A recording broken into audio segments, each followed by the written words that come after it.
Svetniki so sicer s težkim srcem dvignili roko za podražitev vode, kajti energenti se cenijo, ravno obratno pa je s komunalno položnico. Očitki so leteli predvsem na novomeško komunalo, ki bi po njihovem mnenju morala zmanjšati svoje stroške gospodarjenja in si še bolj prizadevati za čim manjšo izgubo vode v občini. Zdaj skoraj polovica vode steče v zemljo.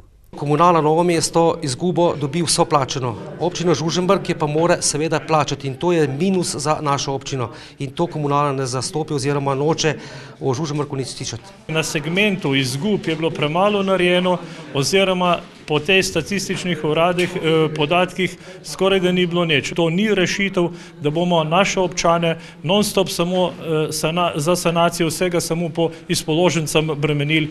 Nekateri svetniki se bojijo, da bodo na naslednji seji razpravljali še o kakšni podražitvi komunalnih storitev, zato je koncilija predlagal, da bi ta podražitev bila za 1 leto in v tem času pa bi zahtevali od komunale jasen napredek glede izgube.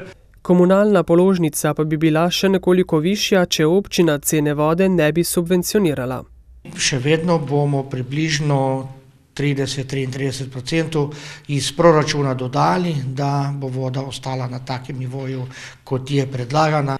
Tako svetniki kot tudi župan so v en glas zatrjevali, da je to zadnja tovrstna podražitev v tem mandatu, vsi pa pričakujejo, da se bodo tegobe z vodooskrbo občutno zmanjšale, ko bo zgrajen suhokranjski vodovod.